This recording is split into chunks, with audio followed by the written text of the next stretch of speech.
Hey, what's going on, everybody? This is TJ, and welcome to another edition of the Therapy Couch Podcast. This is the podcast that talks about mental health and mental wealth, and also different things that are going on in life. Shouts out to everybody that's filing in. This is a special edition of the Therapy Couch Podcast, and I decided to do a podcast kind of based on a podcast that I had, the State of the Saints podcast. It was towards the end of that podcast, and we were talking about the anniversary of Hurricane Katrina. If you're watching this on the 29th of August on a Monday, today marks the 17th anniversary of Hurricane Katrina. And of course, a lot of you probably already know. And if you don't, I'm from New Orleans. I was born and raised there. And the reason I no longer stay there is because of Hurricane Katrina. You know, we left back in 2005 and our life was the same. This episode is for everybody that may have a story that they want to share. I'm not asking anybody to come on and talk about their stories if they don't want to. But we're going to be talking about stories about Hurricane Katrina and, of course, like some of the things that we learned in the process. And I'll just piggyback off something that I said earlier on a previous podcast. And Hurricane Katrina was tough. It was definitely tough for me. It was definitely tough for my family. The fact that we had to, move away from everything that we've known. At the time, I was 19 years old. I lived in New Orleans my entire life, and that's all I knew. And of course, like occasional trips to Mississippi during the time because my grandparents, their brothers and sisters are from there. I got cousins that stay all up in Mississippi, mostly Vicksburg, Mississippi, where my mom stays today. It was something funny about these hurricanes in New Orleans. It was so weird, right? When I was growing up, yeah, they had like hurricanes, but then all of a sudden, they turned into tropical storms, and all you get is a bunch of wind and a bunch of rain. Like I remember Hurricane Andrew, like in the early 90s, right? And I can remember being at my grandmother's house on Montague Street, and I can remember my uncle going outside in the rain. Shouts out to my uncle Isaac. He's going out in the rain and the wind is blowing. He has this white t-shirt on. And I think my Uncle Jerry like dared him to like do the Michael Jackson. Like Michael Jackson go, like that, right? And so he goes out there, man, and I'm talking about the wind was slapping. I know that rain was like slapping the chest like a Ric Flair chop. But I could just remember him, going out there, and I just thought that was the most funniest thing in the world at the time. But that was how like hurricanes were, man. Like they used to tell us and get us all scared and stuff. And the mayor come on TV. Mark Morial was the mayor at the time. He get all serious. He get the serious look in his eyes, like if you think you're going to wake up and life isn't going to be the same, then and life is going to be the same. You're sadly mistaken. I'm like, okay, you know what I'm saying? Like, this is serious right here, right? And people like take their hard-earned money, they gas up their generators, they get gas in the car. You basically just raid the entire grocery store, and then you like head to like Gulfport, you know what I'm saying, or like some other, far away Mississippi town, or going to Georgia or something like that. Some family members that bring you in, and then you're watching the Weather Channel, right?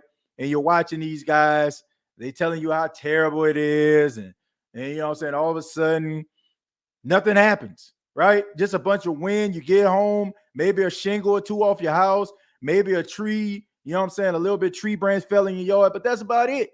And when you start hearing that stuff 2 and 3 and 4 times, a hurricane season, and then on top of that, like you spending a lot of money trying to go to these places to get away from the hurricane and nothing happens, you kind of like, it's kind of like the boy who cried wolf, right? It's like, oh man, like ain't nothing gonna happen, man. It is what it is.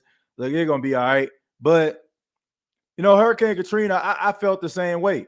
I tell people this. I was a sophomore at Dillard University at the time, and Man, I was happy just being away from home. Like seriously, I was happy. I was for the first time I was on my own. I had my own little thing going. You know what I'm saying? I felt like I was starting to get into the groove. I finally like got away from being a history major to doing communication and theater, something that I was passionate about. So I was ready to take on like this brand new life. And then all of a sudden, like a week into my sophomore year, Hurricane Katrina comes. And man, I will say this today. I was a very self-centered individual as a kid. I really was, man. It just seemed like it was mostly about me and what I wanted, and I didn't think about like the other things that mattered mostly. You know what I'm saying? It was just about what I wanted. And I can remember like my mom asking me, she was like, Timmy, have you seen the news? And I'm like, yeah, I seen it. And she was like, well, what you gonna do? She was like, I said, well, what you mean? She was like, well, you need to pack up your stuff because we going to Mississippi. We're going to Mississippi. And I remember I was like, man, I'm starting to make friends, and I'm living on my own. I got this whole little me vibe going. And I was like, no, I'm not going. I'm like, I ain't going with y'all. I ain't going with y'all. And my mom was like, what? I said, I ain't going. I said, they got a bus and it's going to Shreveport and it's bringing all the Dillard like students there, right? Because at the time, you got to keep in mind, you got people that's all over the place, right? They're coming from all parts of the country. They got California, they got Chicago. I mean, you can't, it's not just like, oh, I got some family in Mississippi, or I got some family in Texas. People had to go places, right? So I was going to get on a bus and I could just remember mom like, oh, okay. And I thought it was over. I went back and I sat in the bed and I was like nodding my head like, man, whatever. So all of a sudden, about 30, 45 minutes later, I hear a knock on the door. Boom, boom, boom, boom. And like, who is this? So all of a sudden, I open the door and my mom right there. She said, it's rather you come out or I'm going to drag you out.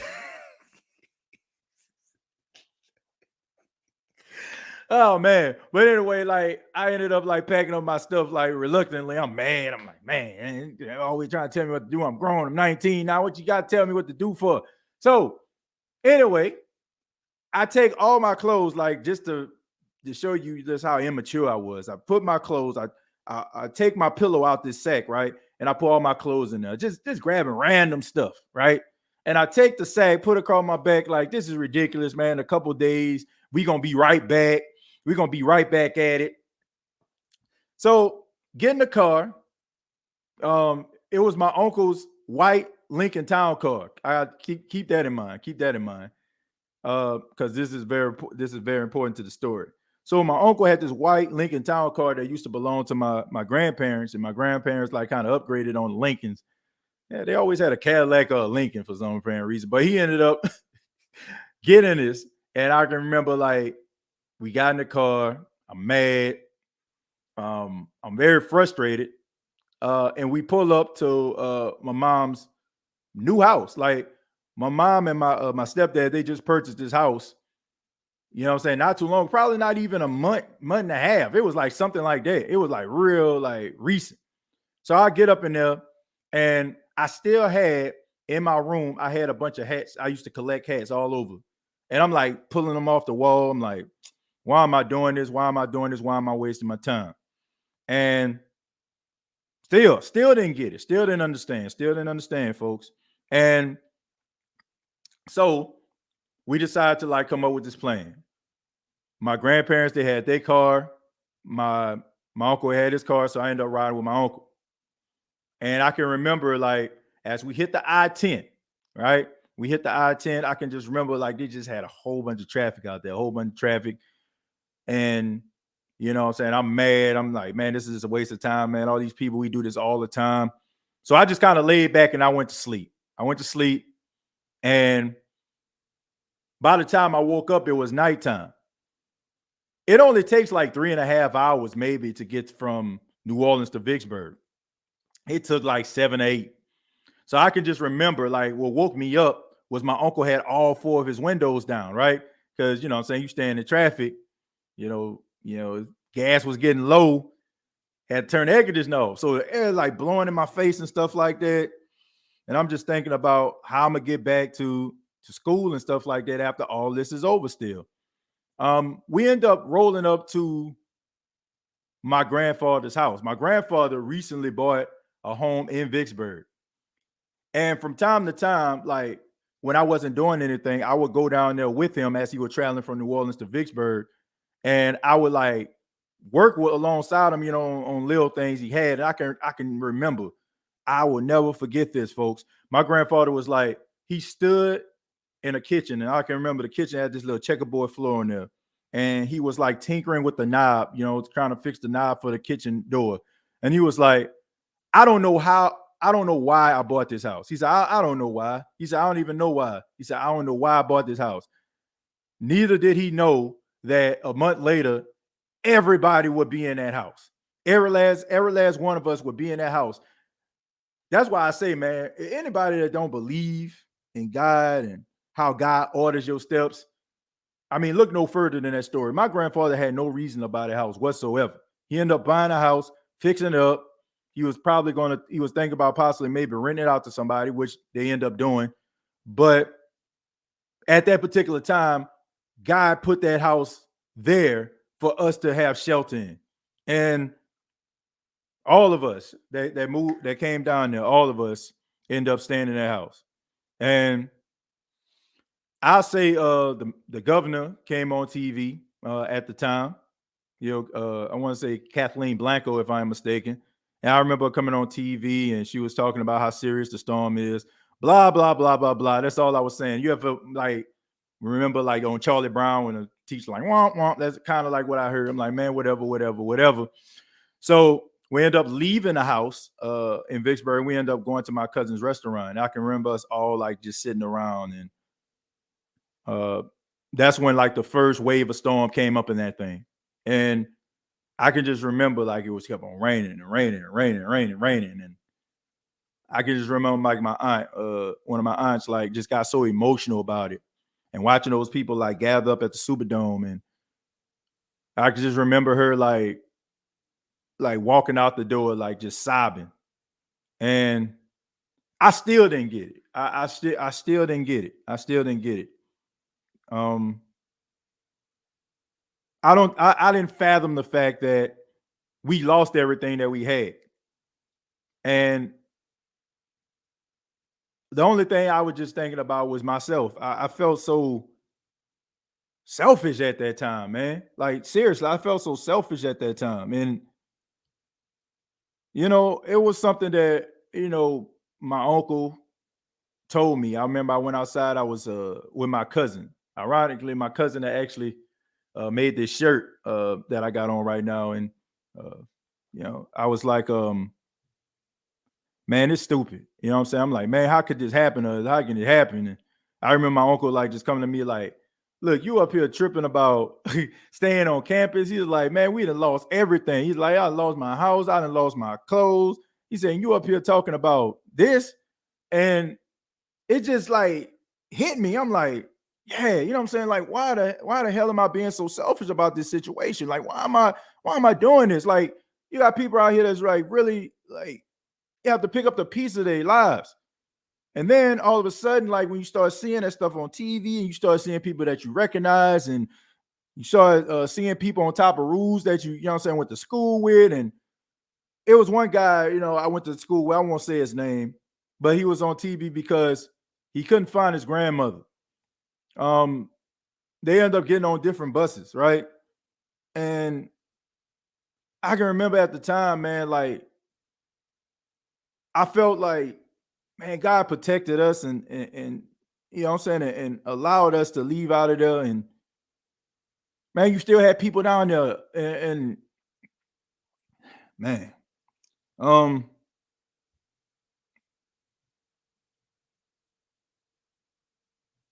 for the first time, like I mean, I really felt like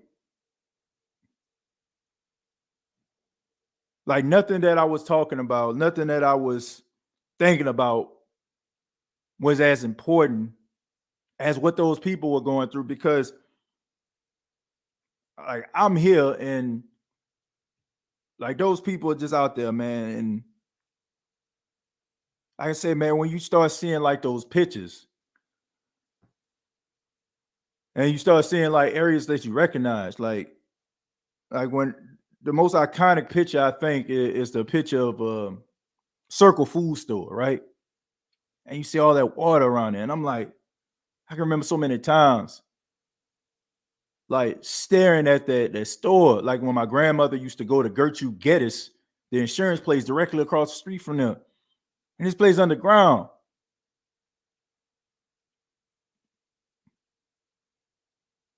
I just knew at that particular moment, I was like, my life and the life of my family and people's lives will never be the same. And at that moment, also, I just became so grateful, man. I became grateful that I still had my family, that I still had health. And, you lose things. I mean, people lost so much, but those things can be replaced. But life can't be replaced, man. I had I had people, friends that I knew. Man, I had friends that I knew, that lost their lives, man, during that time. People I went to school with, like they family members. Man, that was a tough time. Um, but I mean, it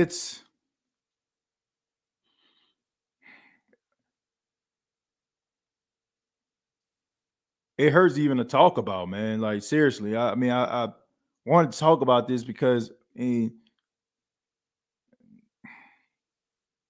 it's a day that we'll never forget.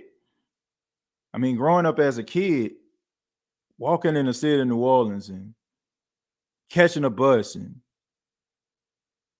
all the like little silly stories around the neighborhood and playing basketball at my grandmother's house and on a lot and walking to the corner store. Every time I go to New Orleans, some of the places, well, the majority of the places that I remember aren't there. And, but I still pass through. Like, I still pass through just to like, cause I can still see it, yo. Like, I can still see it. Like, if it's a vacant lot, I still can see my grandmother's house. If it's an old grocery store, I can still see it. If it was like a little playground or a little store, like even like when I go on Franklin, when I go on like Franklin and North Robinson, like I can still remember like back here, like when you get down the Robinson Bridge, you know what I'm saying? Like that's that, you know what I'm saying? That's where the Burger King at, right? You know what I'm saying? You got Guy Ray across the street or Aretha Castle Haley. Like to the left of that, I had a good friend of mine. Shouts out to Marlene and Darlene. They were twins. They stayed in those houses. I mean, you go a little further down. You go down Franklin. That's where the Seco gas station used to be at, even though it's not there anymore. And across the street, it used to be another gas station. And then you had a late athlete's foot on across the street there. Then you got the China Inn. I can still see all those things, folks. And man, that city meant so much to me. It made me who I am today. I don't know where I would be.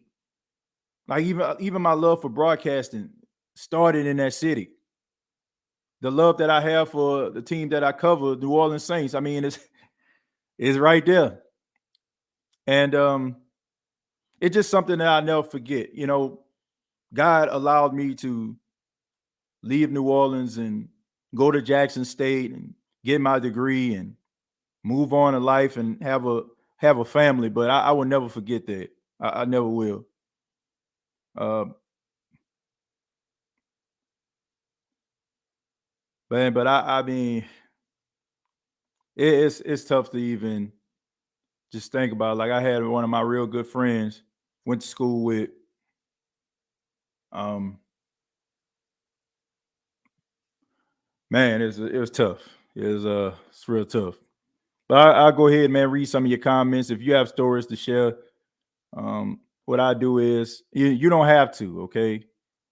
We talking about Hurricane Katrina stories. All right, just memories or this is what we talking about on this episode. All right, so if you want to talk about Hurricane Katrina or talk about some of the things that happened or putting things into perspective, feel free to chime in. That's what we're gonna be talking about on this episode. All right, so I put the link down here, but that's what we're gonna be focusing on this episode. All right, so I asked anybody, if you have some other things on your mind, I ask that you hold off to the next episode. I remember I was 5 and I had a little bag of clothes with me and my mom, and we slept in this church in the east. Yeah, I mean, you had so many people out there that decided to stay, and I mean, I don't blame them. Like I really don't. You had you had people that were um really truly ups, you know what I'm saying? Like, oh man, I ain't leaving, I ain't wasting my time. It was to a point, man, like I can remember they were riding through neighborhoods, like telling people that they had to evacuate because people didn't want to leave. They didn't want to leave. They did not want to leave because they was like, man, this happens all the time. It happens like all the freaking time. So people were like, man, I ain't about to be wasting my money doing it. It's just the truth. Like I'm telling you, I can remember so many times us getting into my grandparents' van or getting into my uncle's car, my aunt's car, and we just following each other three cars deep, 4 cars deep, going to Vicksburg. And we like only, you know what I'm saying, for a little wind and some rain. Like, and then you come back, nothing really, too terrible. Maybe my grandmother used to have like a lot of plants, those would get turned over and stuff like that. But besides that, it was like, man, why are we wasting our money? But once again, like you just didn't know. So I can't too much blame folks for doing it. But around the time you wanted to leave, it was a little bit too late. My aunt was the cook at Lakeland and Lakeside Hospital. She made food in the dark, waist deep in flood water. See, man, those are the unsung heroes right there, Mario. See, there's always heroes, always wrapped up in the story. Ones that don't really get the attention, unsung heroes like your aunt. Those were the people that was holding it down. Those were the people that were trying to instill a sense of normal inside those people that was going through all that stuff, man. There was, those are the people that we need to be giving big ups to, especially on a day like this. Some real stories. Mario looking black. Glad we went through it. We got through it. Well, yeah, definitely. I said this before. Some people can look back as tragic as it was. Some people got in better situations because of it. Now it hurt and it sucked and it was tragic, but we were able to like get through it because I feel like in a process we found a level of strength that we didn't even realize that we had. Like I know I didn't. I feel like I learned a lot about myself, and then on top of that, I feel like in a process I found myself after it happened because I tell people all the time when I was going to Dillard. I have an older brother. Y'all know EJ. He's like 3 years older than I am. So I was always kind of like following in his shadow. He a senior. I'm a freshman. That was kind of the narrative. His friends became my friends, even in high school, even in college. Like I would go to the gym, and the guys that in the gym would pick me to play basketball. They don't know if I'm good or not. They'll just pick me because they knew him. Like, oh man, that's little Emmanuel right there. I got him. And I hated that. You know what I'm saying? Like, but when I got to Jackson State, I was able to like kind of find my own thing. My brother is like extremely talented. Like he was a artist. He used to have these one-man shows. People knew him because of that. And he was pretty popular in the fine arts building. And Dillard isn't that big, so everybody pretty much know who he was, based on his artwork, based on like him going to the gym at time playing basketball. Around my senior year, I used to kind of go over there with him. Like I used to like when he used to be painting or something like that, and he's staying late. I used to like catch the bus in order for me to ride home with him. And sometimes we'll stay a little late, man. Let's play a little basketball. Let's go do this. And all of a sudden, those guys, when I came over there, they recognized me and remember me from, coming over there with my Carver uniform on. I mean, I was pretty good, but I didn't like that. Right. So in the process of that, I found my own lane. I found my own lane in the process. So there are, silver linings in the dark cloud. Joe lost his mother. She was transported from the hospital, from the nursing home, and they lost her. We found her just in time to say goodbye. We were there when she took her last breath. She did not die alone. And I remember that. I really do. I remember that. I remember because shouts out to my cousin Brenda, if she's watching this right now. She opened up a home to us, and I can remember like my stepdad like just going outside back and forth like he was just a nervous wreck because he couldn't find his mom because she was in a nursing home at the time and they couldn't find her, right? And I think like the power mill went out or something, they had to move her. And I could just remember like he was just upset, like really, really upset because he didn't know where his mom was. And, unfortunately, like, she passed away, but he had opportunity like to be there at those last moments. And I can only imagine for like those people that didn't have that experience, didn't have that opportunity to do that. But yeah, that's something that I definitely remember. Thank you for that, man.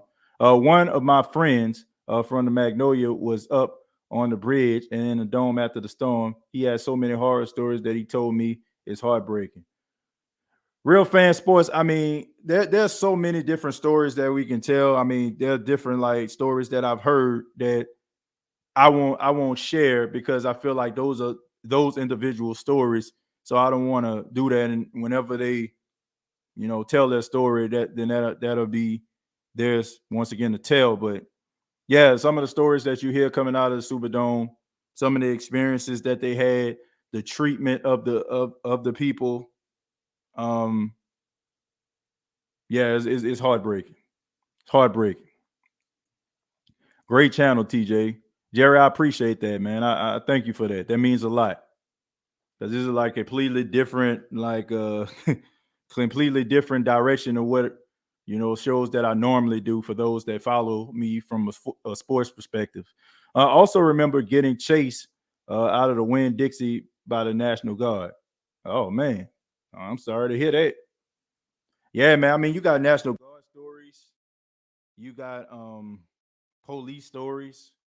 I mean, you got so many stories. There's ways that they trying to kind of map these situations. Like they just trying to, I mean, y'all know how it is, man. They like to create this narrative about, especially black people, being animals and stuff like that. But, at the time when, the majority of the city looks like us and the lack of action or late the late action that they took, we know what it's about and we know what people had to do in order for them to survive. So all those stories that people telling, they'll probably show a clown, what I'm saying, on TV carrying the TV, but for the most, what I'm saying, you still have people out there that were trying to do things because the government that we supposed to rely on wasn't there for us when we needed them. We're gonna go to Roger. Hello? Hello? Can you hear me? Yeah, I can hear you. Okay, man, what you got for us? Hey, first of all, I want to appreciate everything everything you do, TJ. Yeah. I've been following you for a minute, and that, man. I'm not gonna sit there and lie. I'm like a big kid with candy. I be ready to see your notification pop up on my phone. Just to watch your podcast. I appreciate that, man. I really appreciate everything you do. Yeah, thank you, man. And I wish you a whole lot of most prosperity in the future. You know what I'm saying? Hope to see you work for the New Orleans Saints or whatever. Well, honestly, Roger, I'm happy with what I'm doing right now, man. And I'm able to write about the team. I'm able to cover the team, and I know people like you, man. I know you normally don't call in, but I know you always have my back. I always see, you writing comments. I always see you showing love, man. So Oh yeah. For people like that, man, it make it worthwhile, man. So I'm already winning, bro. Every time I can get a chance to talk to people like you, man. So I'm winning right now. Yeah, so my experience with Katrina, yeah, I like I said, bro, it's like a step in the back of my head. You know, even though I'm from Macomb, Mississippi, yeah, New Orleans always have a heart, have a place in my heart. The Saints always have a place in my heart. But when Katrina hit, oh my God, it was like one of the worst experiences. Me and my dad were staying together, and we were without power for 2 weeks, and like the day after Katrina, man, it was like, man, humid hot, and then couldn't find no gas nowhere. We had to travel all the way to Natchez, Mississippi to get gas and groceries and stuff. Mm-hmm. And after that, at the time I was in the National Guard. Right. Now, even though New Orleans got devastated real bad, right, the Gulf Coast got completely wiped out. Right. I remember when my unit used to be stationed out of Camp Shelby. Mm-hmm. And so we took the trucks down to the Gulfport to see what we can do before we went to New Orleans. Right. And tell me why the Treasure Bay Casino, which was sitting on barges on the water, it's 2.5 miles inland. That's how much storm surge they got up. I'm like, oh, I can't believe it. Man, they blew out the Bay St. Louis Bridge, and also blew off the Back Bay of Biloxi Bridge. I mean, completely wiped out. I remember that. And then we went to New Orleans. We had to go rescue people. Then we had to put on, chemical suit because they were really kind of stamped the bad. Well, I get the bad memory in my head because we had to recover dead bodies and all that. They were really just took it out of me right there. I'm like, man, I can't believe this actually happened. This is like a scene in a bad horror movie or something, Yeah, man. Yeah, I can imagine, man. Man. Yeah, I can remember because I'm talking about New Orleans because of course that's my hometown. I know there's so many people out here, I know Jerry, he's from Mississippi, yourself. There's so many people like from the the Gulf Coast region around there that was affected by Katrina too. So I tell people, I invite them to share their stories as well. But yeah, man, that was tough for a lot of people, man. But as far as you, man, like thank you for that. I know that had to be tough on you. Oh man. But for you to like be out there and being on the front line as a first responder, we appreciate that, man. I really appreciate it. Yeah. And then every day I'm going down now. I know it took about 3 to 4 weeks for that water to recede. So, and then I was dating a girl from New Orleans. I was just infatuated with New Orleans women at the time. And just to assess the damage down there, and it took so long for the city to recover after that. That would really broke my heart down right there. Yeah, man. I'm getting water out just even thinking about it, man. Even though I'm a country bred dude from Mississippi, I always had a place in my heart for New Orleans.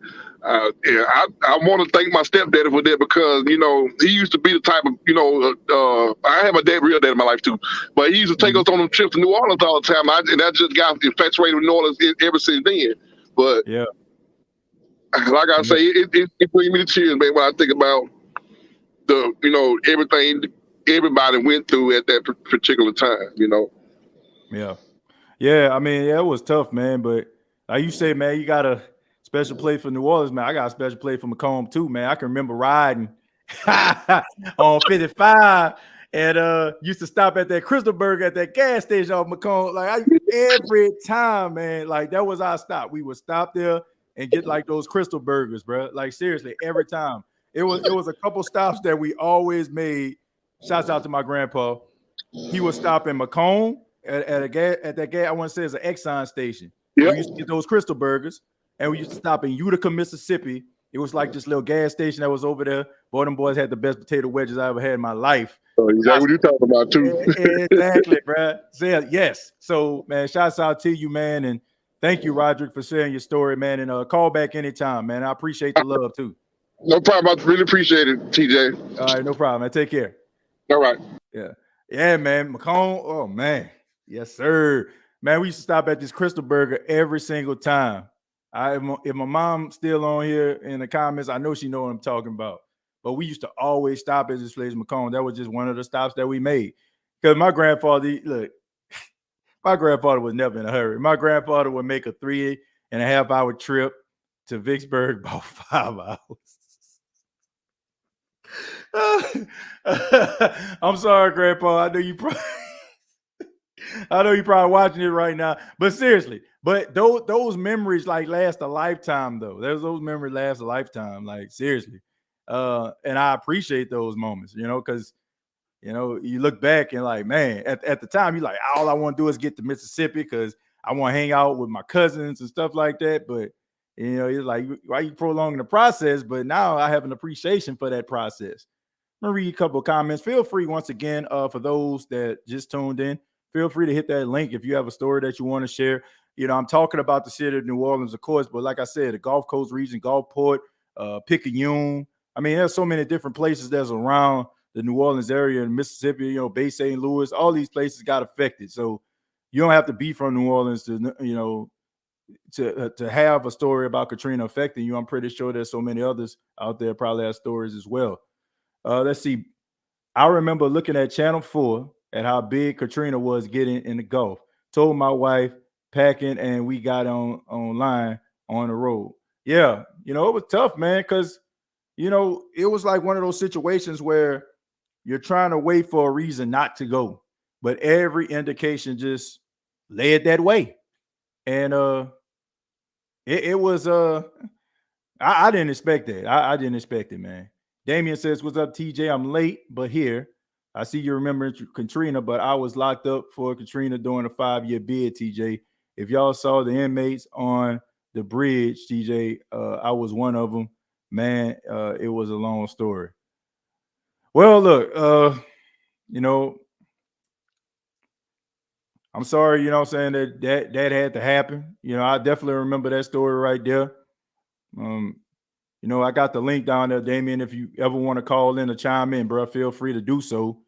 If you want to share your story, man. It ain't about being up in everybody's business and stuff. I don't want anybody to think that this is what this show is about. It's about an open forum, man. Anything that you have to share. And, if you want to, man, feel free to chime in. But yeah, I definitely remember that. And I definitely remember so many people like, on the, upper level of the Superdome and outside and, being hot. And they had this, I remember this probably got Don Lemon in the newsroom, but it was a guy whose grandmother died and she was in a wheelchair and they had a sheet over, like, she was dead. They had like a just sheet over and everybody just walking past it like it's just a normal occurrence or something. It was bad business, man. It was bad business right there. And a late response by the government, them not being prepared. It was an it show. You know what I'm saying? It was an it show. I turned 21 on June, 2 months before Katrina.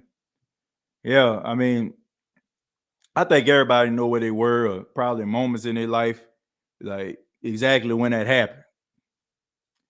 You try to throw your words on top of mine, it's not going to work. Mine's are original. What are we talking about? What are we talking about here?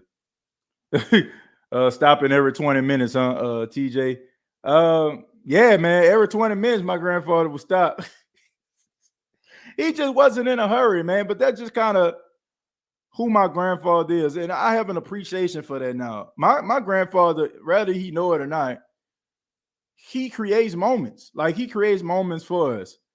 Like some of the best moments that I had in my entire life involved my grandfather's impromptus. His impromptu stuff, man, like we just randomly end up going somewhere. Like, it's always an experience, and it's something that always like lasts a lifetime. It's great. It's great stuff. I'm gonna go with Charles. Charles, how you doing, man? I can barely hear you, man. It sounds a little low.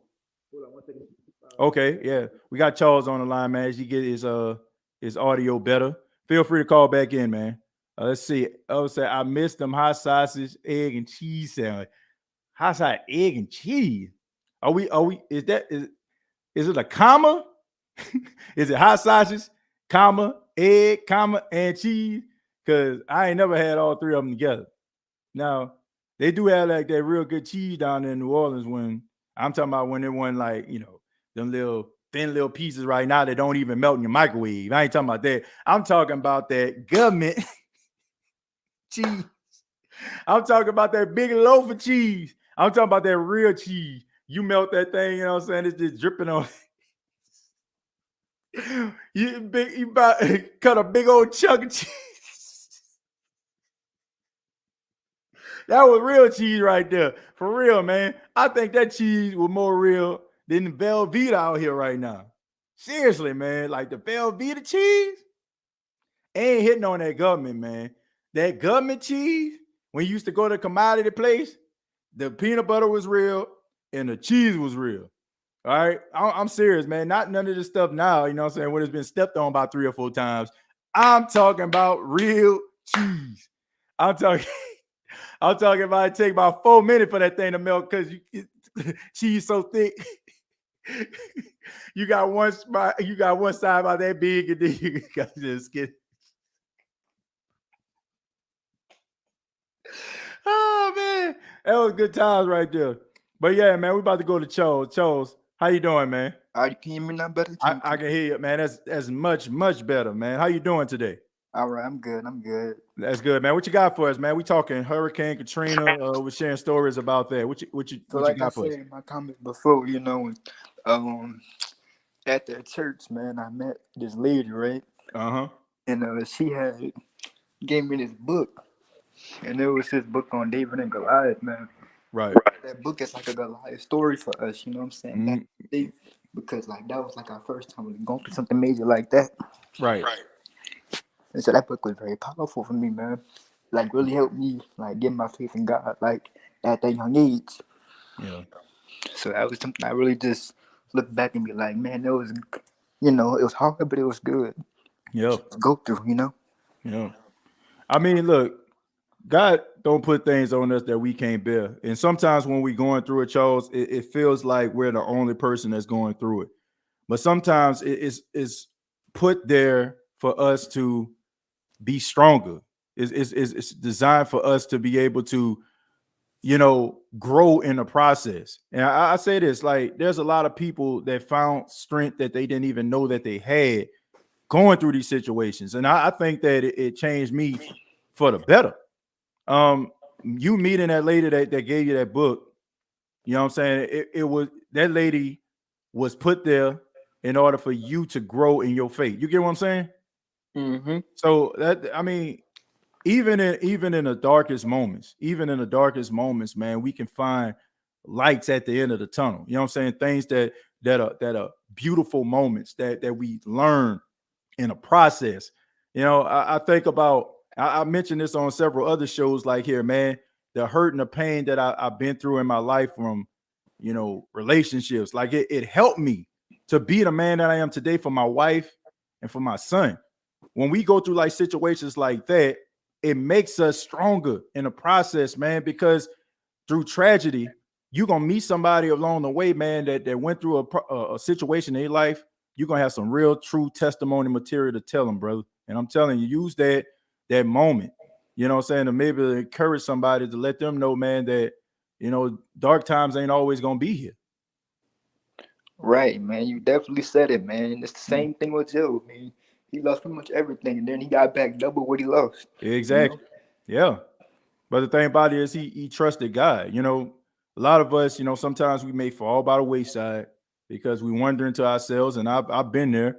Why is this happening to me? Like, why is this going on with me? What makes, I just said like this, man. It was like the same situation when I went outside and my uncle had to kind of let me know. Like, I'm thinking like very selfishly, like, why is this happening to me? not looking at what's going on around everybody else and what how it's affected. And I'm like, I'm watching this on television.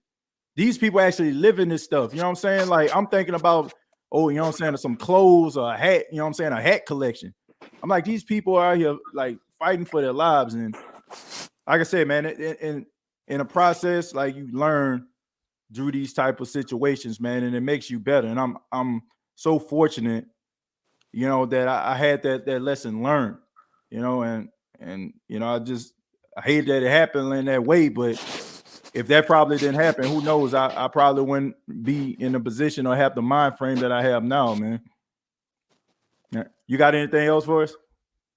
I always gonna end with this, man, and say this, man. Your purpose is always greater than the pain you go through. Yeah. That's good. That's good advice right there. Charles, thank you so much, man. Appreciate you chiming in. No problem. Anytime, man. All right, take care.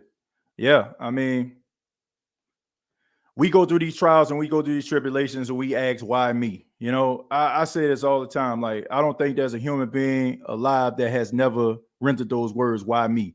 Why is this happening to me? Why does it seem like everything that I'm doing that's good, something bad always seems to happen? Why is this stuff happening? But you have to ask the question, why not you? Maybe it's just your turn. Maybe it's your turn to find out where your faith is. Maybe it's your turn in order for your testimony to be able to create a story for somebody that's about to go through the same thing you went through. You know, when you don't go through problems, you don't go through certain situations, it's kind of hard for you to relate, right? But when you go through those trials and tribulations, you have some material to tell somebody. I'm telling you, you're going to meet people along the way, rather it's a friend, married to somebody that you probably just at work with, or even your family, right? Even your kids. Yeah, trouble ain't gonna always last, right? Even though at times, man, you like, man, this is gonna take forever. But we get stronger in the process. You know, there's this saying, praise him through my circumstance, right? Honoring God through the circumstance, through the circumstance, through the pain, through the hurt, like still honor him. It's hard, especially you human, you know. You go through human situations, human problems. Like sometimes, man, look, I'm a praying person, but sometimes, man, like this is tough. Like your faith will be questioned. You know, there was times where I questioned my own faith. Like I asked the question, like, man, if God is real, then why is this happening? Like, I do to deserve this. Your faith will be questioned, but you have to be able to understand and fight through those circumstances, man, and come out better on the other side. I got the link down in there. I think Buckle just asked about, you know, how do you chime in? Buckle, I put the link down there if you're still here. Dominique Evans, Gulfport, Mississippi here. Yeah, Gulfport. Let's see, OG, are you watching Monday Night Raw? I got it on record, so I don't like watching it with the commercials. I just like to fast forward through, so I wait till it goes off. My mom said that's your brother's favorite sandwich from the Broad Street corner store. He ate those sandwiches every morning. Your uncle was concerned about his blood pressure. Man, like egg, hot side and egg sandwich. Which brother was this? What this Sam was his E? What one was this? So I can make fun of egg sandwich, egg and hot sausage. Like really? That's what we doing? Okay, new to me. Daddy makes every trip special. He creates moments. He still does. Yeah, he definitely creates moments. It's just a person that my grandfather is, man. My grandfather just a happy-go-lucky person. You know, that's just who he is, man. He always leave you laughing, and I don't care if you hear the same story over and over again. You still gonna laugh at it because the way that he tells it. He's like one of the best storytellers I know. Okay, yeah, I am super close to that, but lived in Denver now. Okay, but shouts out to you, man, out there in Denver, in the Mile High City. That would be nice, man. Denver, somewhere I always wanted to go. I always wanted to go to Denver. Maybe I can get my wife to go there one day. Let's see. It's pretty much. I think I pretty much got caught up. Feel free to chime in with your comments. First off, I want to. Well, since we waiting for people to kind of chime in, I want to take this moment to thank. Shouts out to my my cousin Darren Jones. He's the creator of the shirt that I'm wearing right now. You Got 'em Customs Apparel, and they're sponsoring this show. We're going to be sponsored by You Got 'em Customs .com. Okay, so if you want a shirt, I mean, he's a great designer. He's out there in Atlanta, man, doing this thing. He has really good quality shirts. I actually like this shirt, man. I was like seriously, like I'm not just saying this. Like it's hard to find like a really good shirt that kind of fits you. I'm constantly looking for like shirts that I can kind of put the State of the Saints logos and other logos on there, but this is good quality right here. So check him out, man. Check out his website. Maybe it's something that you like. I know he has his summer collection. He has the shirt and the short set that's out here right now. He got some hoodies that he's making for the wintertime as we get into the fall season. So check him out, man. Let him know that TJ sent you, man. Show some love. See what he has. He's doing a really good job. So shouts out to him. Big facts, TJ. Me living that crazy life growing up in the third ward, TJ, changed my life in 2010. It was a struggle at first, but now doing pretty good working film production. It's better late than never. Look, it's never too late to follow dreams. It's never too late to start dreaming. They say, what happens to a dream deferred, right? Does it dry up like a raisin in the sun? Right? Y'all know y'all remember that, right? You know what I'm saying? That's a poem by Langston Hughes. Never, you know what I'm saying? Like, what happens to that, right? Like, are you going to allow your dreams to kind of just wither up and dry up? Or are you going to try to, nourish it? See, a lot of us, we look at time, right? I'm 40, I'm 50, I'm 60. I ain't got no time for this. When you say that you don't have time for this, you automatically just made that your reality, right? It's like sometimes in life, I have to kind of reconfirm myself. Like my wife, she gets on me. She says that, you act like you like a 50-year-old man, a 60-year-old man. And sometimes I gotta have to shake myself out of it, you know what I'm saying, and realize that. But it's not so much that I don't want to do things. It's the fact that I'm so dialed into what I'm doing now in creating. And I love to do this. And I don't like anything taking me away from it. Now, if you're a family man, there are certain things that you have to do and honor. But it bothers me when people look at themselves in the mirror, because that's what you're doing.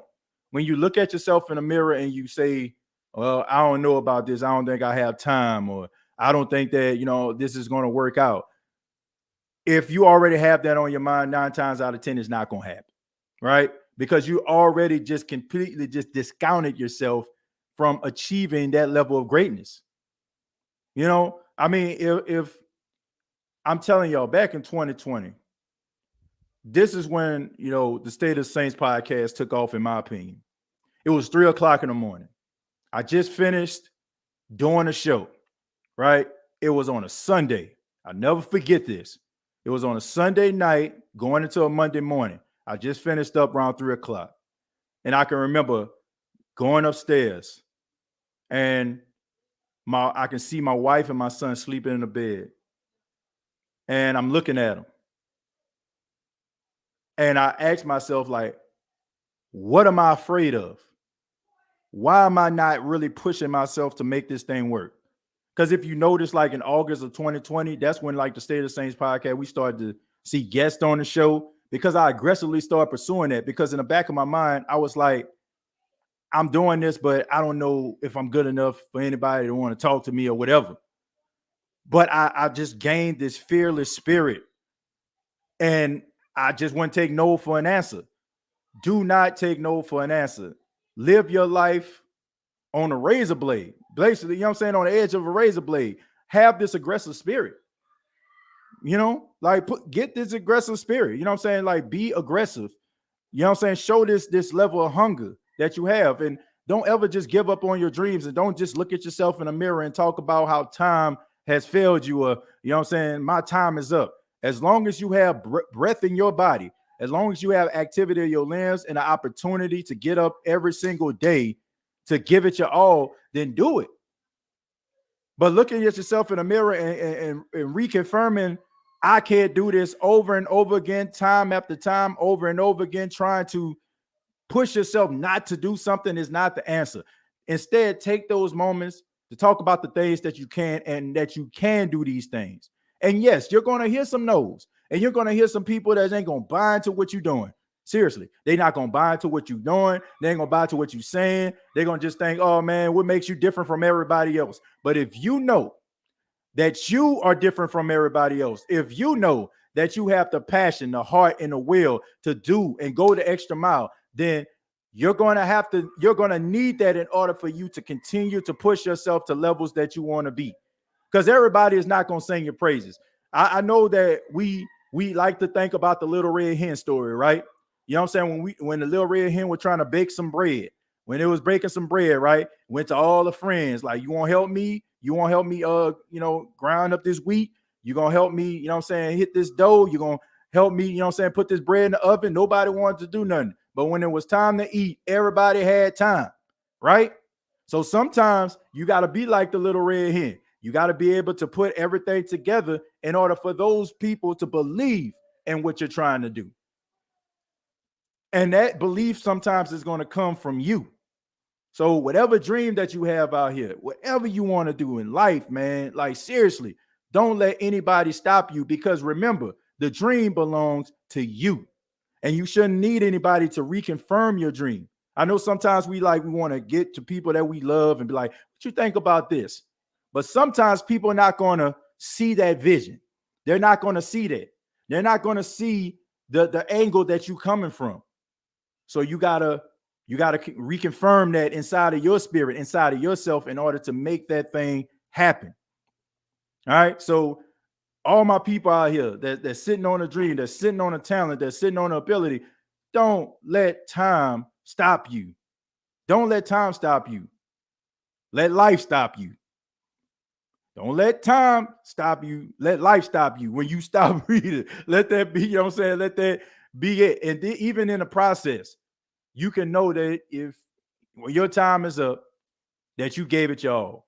Because there's nothing that is worse than woulda, shoulda, or coulda, man. Those are three words that you don't want to have on your plot. You know what I'm saying? On your tombstone. You want to have I can, I will, I did. You know, those are some three words that you want to have on there. B-Max says TJ putting in overtime. Hey, man, look, we love doing this. You know, great advice, TJ. Thank you. Real Fan Sports says, facts. Every time I doubt myself, I will think about this message. Yeah, you know what I'm saying? I'm not one of those people that, oh, he just got everything together. Man, I have doubt all the time. I have doubt all the time. So many times that I doubt myself. And even like when people like tell me like, this is great, this is wonderful, I'm always doubting myself. I always wonder. I have little moments of weakness. So you're going to have moments of weakness. You're going to be weak, you know what I'm saying, at times. And you're going to need a moment to step aside and think about why you're doing this, right? I don't want people to be like, man, TJ, man, you got it. Nah, bro. I get vulnerable. There are times when I have to talk to my wife and I have to tell her about some of the things that I'm actually going through, about some of the, you know what I'm saying, some of the feelings that I have. Like she has to talk to me. I got my mom, you know what I'm saying? I'm hitting up, talking to her. Like I have times where I feel vulnerable, but at the same time, I take a second and, you know what I'm saying, I can compartmentalize and I remember what the goal actually is. And I also remember what the love actually is. If you got a passion, you got to love it with everything in you, because there's going to be times where there's going to be ugly stages and you're going to have to navigate through it. Everybody ain't got a family member with a trust fund that will be able to give it to you and you become a millionaire or give you a couple thousands of dollars to open up a business. Everybody don't have that. Sometimes we just got a dream and motivation, and that can be good enough. But, you know, there are times of vulnerability, but just remember, when you're vulnerable, don't talk yourself out of doing something that God has on your life, right? Don't talk, like, God has that purpose on your life. Don't talk yourself out of that purpose. TJ, I used to always speak and saying, I'm going to get me a great paying job one day after living that life. And look, it took years, but look, I spoke it into existence. Yeah, because you got to constantly keep reconfirming it. You got to keep like encouraging yourself over and over again. You know, like, it's going to happen. And I tell people all the time, it goes back to episode 1. We got to stop looking at what other people are doing over there, because we don't know what that person did to get there. Hell, we don't even know if that person actually living the life that they making it out that they living. Anybody can put a picture up and some good backdrop and a good filter and make you feel like, oh, I need to be jealous of this person. Run your race with blinders on. Run your race with blinders on, like a horse at the Kentucky Derby. Put those blinders on your eyes and focus on the task at hand, right? They say they put the blinders on a horse so the horse won't look at the other horse running, right? The only thing that it has is tunnel vision. And some of us, we taking these blinders off looking at other people, and we automatically just making assumptions about how their life is so much better than ours. Why? Why are you doing it? Like, why are you looking at what other people are doing? Why are you just assuming that person right there has life much better than yours? Life is pretty doggone good when you think about it. And if life isn't as good as just yet, just keep on living. But if you keep on living and always trying to find the bad in everything, of course, you're probably not going to have a good life, right? Seriously, that's just what it is. But if you work hard and you just believe in what you're trying to do, you'll find it. You'll find your purpose. You'll live in your purpose, and your purpose will become a reality. I'm going to take a few more, then we're going to get out of here. First person that has to believe in is yourself. Yeah. Why would anybody believe in you if you don't even believe in yourself? If I came on here like, I'm TJ Jones, I'm the host of a podcast, and I hope that why would I want you to listen to me? Right? Why would I want you to care about what I'm talking about? If you have a business, you walk up to somebody like you, a Fortune 500, it's a corporation. That's how you walk up to people, whatever you have. Some people lose the job before they get in the building. Some people lose the opportunity before they actually get it because they're not selling themselves the way that they should. Like, you got to be able to believe in your dream, because they can't believe, your friends and your family can't believe in it for you. So, if you're looking for them to be your generator, then it's not going to happen. Because once again, like Real Fan Sports says, who's going to believe in you more than you're going to believe in yourself? Don't let time stop you. Let life stop you. Yeah. Seriously, man, let your time expire on this earth. You know what I'm saying? Like, don't let time, like, so many people, like, they just like, man, I'm too old to do this. I'm too short to do it. I'm too tall to do this. I ain't got this going for me. Like, come on, man. Like, come on, man. Like, you already have that. You already defeated. Drop that knowledge. Don't see it in the descriptions. I don't know why, man. I don't know why, Buckle. Let's see. You were speaking the truth on your earlier live. We all with you. Who that? Well, I appreciate that, Saints Nola. Thank you, man. Jamal says TJ bringing out the nursery rhyme, Mother Goose lady in the shoe, Humpty Dumpty.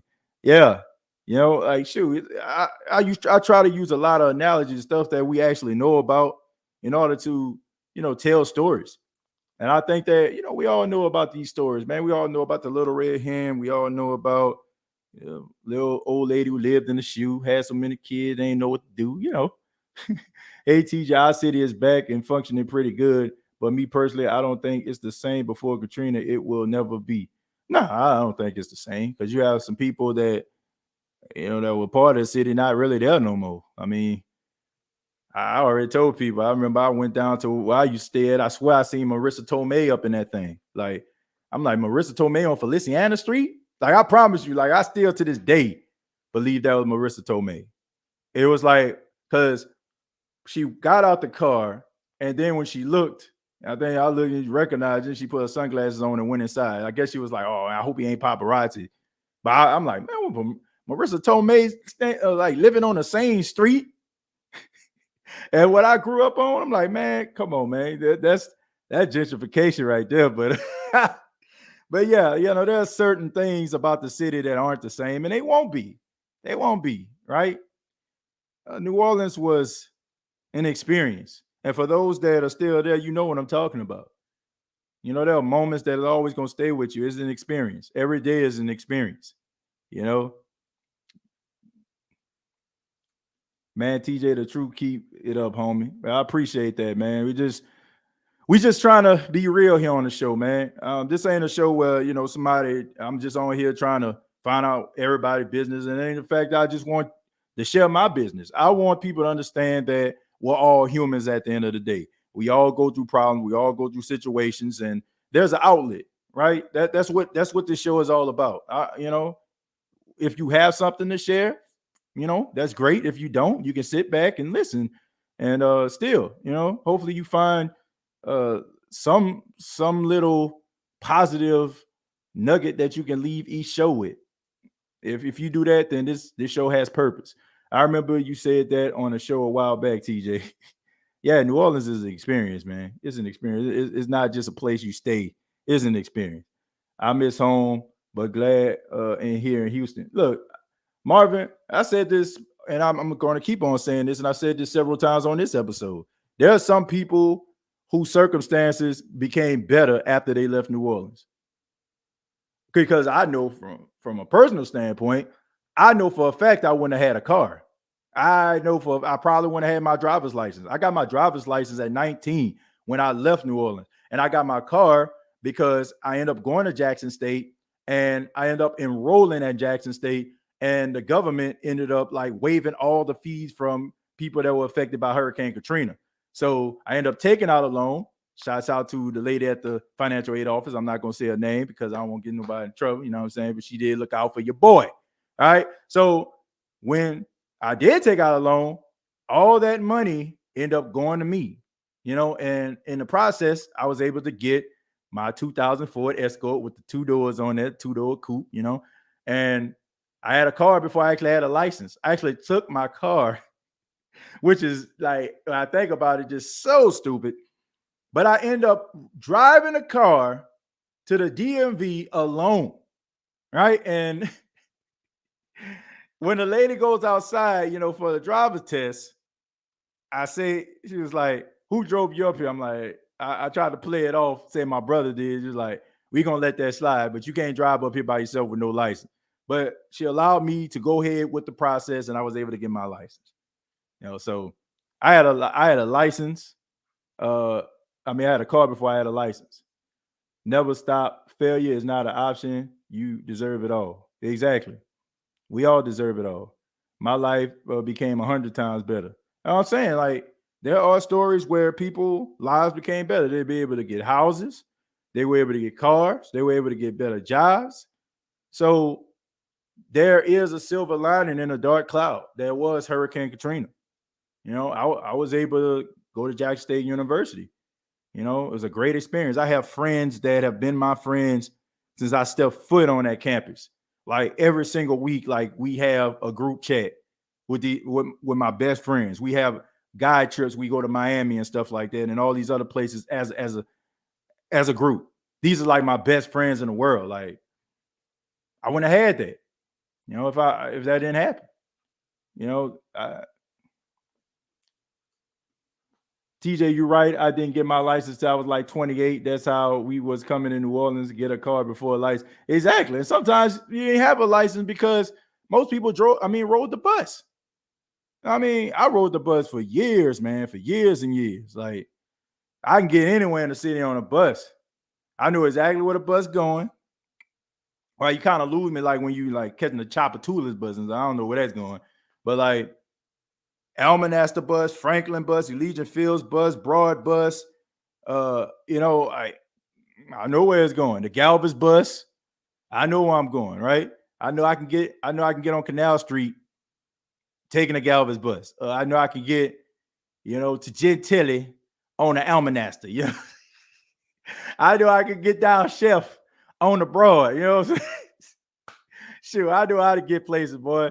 You catch that Almanaster to the Broad, right? You know, you get on Almanaster, get that 10-cent transfer, you transfer to the Broad, ride that thing all the way down, right? And then you can even connect to the Elysian Fields. So sometimes, like, depends on where I stayed.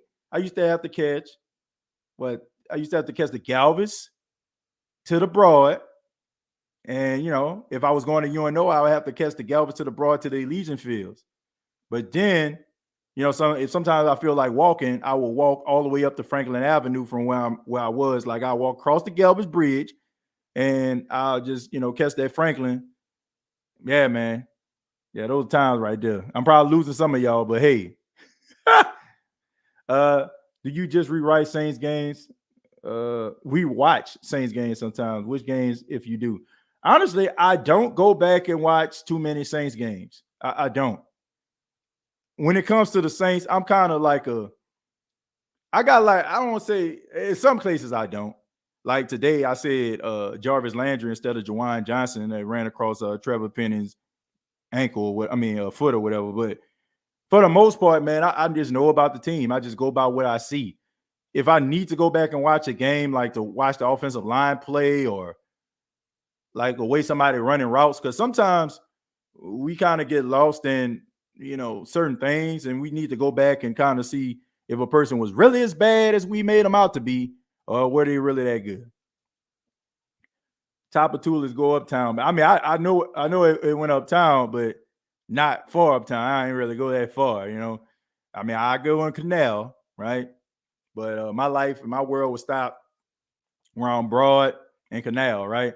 I didn't even go that far. Like, if for all my people out there that caught the Broad to go to Warren Easton, I didn't even go that far, right? I used to just stop right there, get on the Broad bus. That was about it. I didn't really go that far down Canal.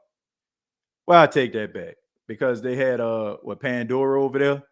The snowball stand, I would catch the Canal bus to go over there. I caught that a couple times. Technically, I had a car before I had a license. My parents at the time just didn't let me drive. It was by myself until I got one. Yeah, I didn't have that experience. My mom to this day doesn't like to drive. I'm sorry, Mom. But she's not a real big driver, man. So we've had cars, but I don't think she'll want to admit this, but I think she kind of excited when they stopped working. But but seriously, we ain't really drive that much. Growing up. I mean, of course, I was riding with my uncles or my grandparents or something. I was uptown TJ, the Martin Luther King bus, the Broad, the Louisiana bus. Okay, so you was over there by the Superdome and stuff, Martin Luther King, because that's like right over the I-10 bridge going, yeah. And they have that Martin Luther King monument out there. I only went there when my grandfather would have a job over on that side. That's the only time I would actually see that. That's when I would really go downtown. I got the experience of downtown, what I'm saying, around Martin Luther King with the experiences with my grandpa. Like when he had certain jobs, it was rather my grandmother would be off and she would bring him lunch, or when I got older, if the job wasn't too serious, and because he would never take me or my older brother who's a year older than I am. It would never take us on a job where it was like a serious job where you got a guy who is kind of anal about his property. Like he would kind of read the guy if it's one of those jobs where the guy don't really come on the job, ain't trying to see what you're doing, just allow me to do my work and keep it moving. He would actually have us out there doing little odd stuff like sweeping up sheetrock or, putting some stuff in the back of the truck so we can take to the incinerator. But if it was something serious, somebody's house and the guy's always dead trying to see everything you're doing, we wouldn't be on those jobs. So my grandmother would normally take him lunch, in situations like that. I was 1 year old when it happened. Now I'm 18. Well, hey, you got a Katrina baby up in here. Okay. Shouts out to Katrina babies. I think there's a docuseries on HBO Max that's out right now, Katrina baby. So shouts out to you, man. Hey, you family, bro. You know what I'm saying? You was young at that time, but you still family. Still family over here. Shouts out to all the Katrina babies that may be watching this right now. Broad and Tulane were the Gorillas League. You ain't lying. I ain't good too far up there in Tulane, man. I mean, of course, you got the Joy Theater over there. I stopped going to the Joy Theater when them boys started capping off in that thing. The Joy Theater used to be rough, boy. That Joy Theater that Joy Theater used to be rough, man. Let's see. Hey, TJ, did your grandpa pay y'all for working? Yeah. Oh, yeah. Definitely. My grandfather was the first person to give me $100 in my life. Look, I'm gonna be real. I had a very generous grandpa. Like, I know for a fact he paid us way more money than the work that we put in. But I lost my mind when I seen $100 for the first time. I never seen it. Like my grandfather was the first person to give me $100. And I'm trying to remember what I did. First time he gave me $100, it was something like around the house. So my grandfather was a carpenter by trade, so he used to paint houses. And you accumulate paint cans over the course of time behind where their house was. He'll accumulate, and they'll start to get rusted and stuff. And he wanted me to pile up all the paint cans. And of course, they had like a tree right behind the house too, so the leaves would come down. So he wanted me to clean up that spot. That was not worth $100 at the time. Okay, maybe today the work, maybe, you know what I'm saying, because of inflation. But I know the work that I put in didn't deserve $100. But he was the first person to give me $100, and I almost fainted. I can't even remember what I did with that $100. I don't. I could just remember the feeling of going to the store and buying. This is why I'm at. This is why I'm at with it, yo. I bought 2 fudge rounds, which was 25 cents each. And I bought like maybe a Big Shot cold drink at the time. And I tried the guy told me it was like 2 something.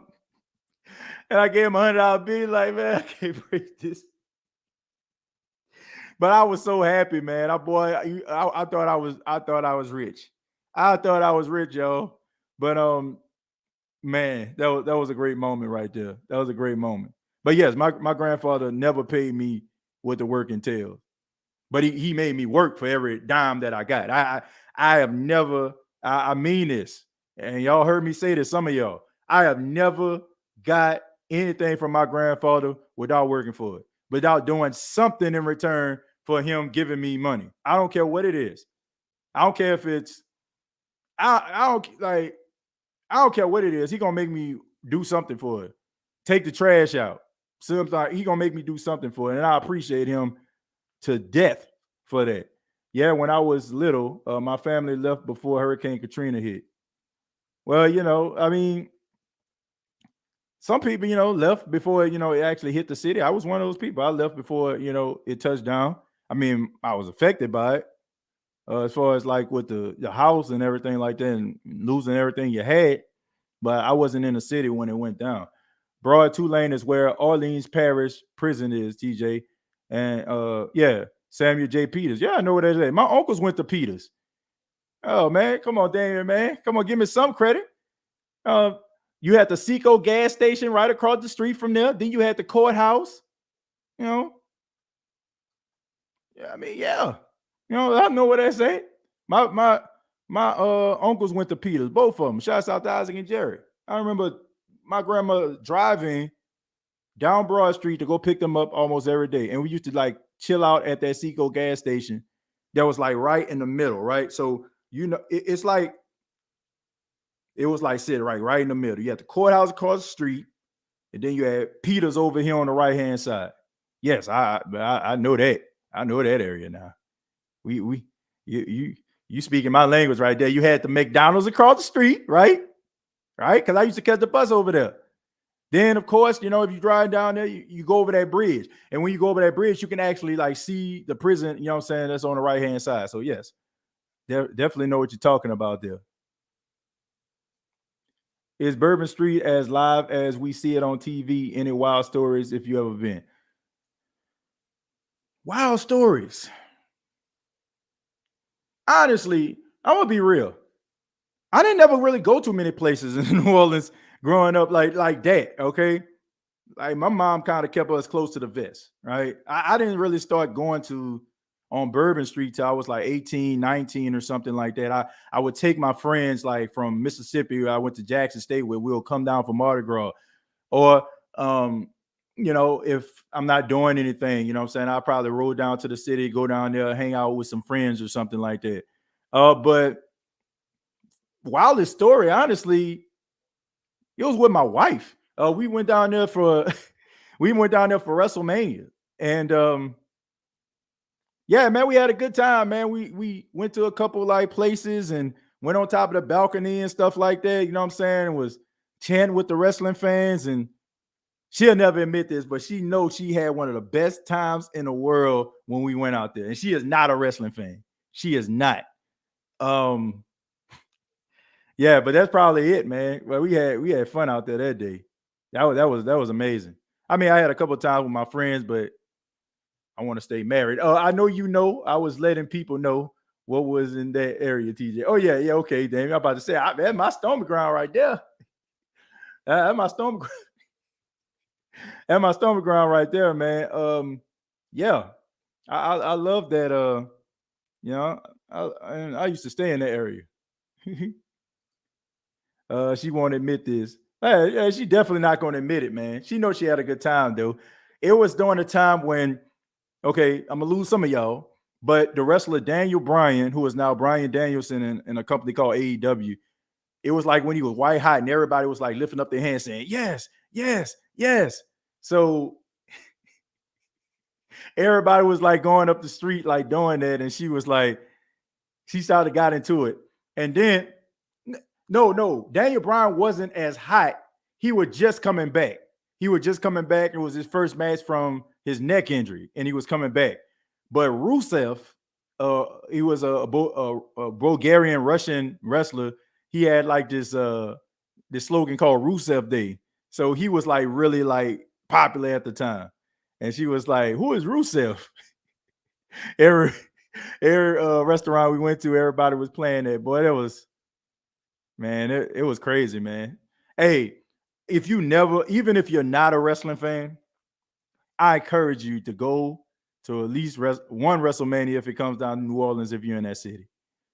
Yes, bourbon is even wilder. People are getting killed in shootouts. There's not like it was back then. Yeah, man, it wasn't. But people from the NO don't do bourbon. Yeah, that is true. I remember I seen one of my friends, and it was like, wait, so where you going? I said, I'm about going down on bourbon. Like, bourbon, that's for tourists. I said, well, I was with my wife at the time, but yeah, man, that is for tourists. Like most tourists go down there on Bourbon Street. Not too many homebodies go down there. You might, you got some people that's always kind of acting crazy.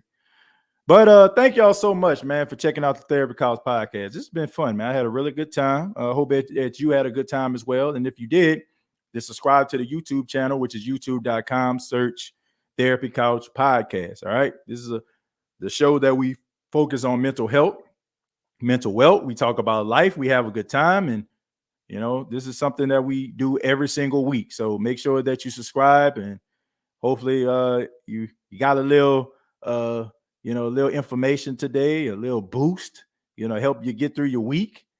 Hopefully that everything, is going great in your life. And if it's not, then stay tuned.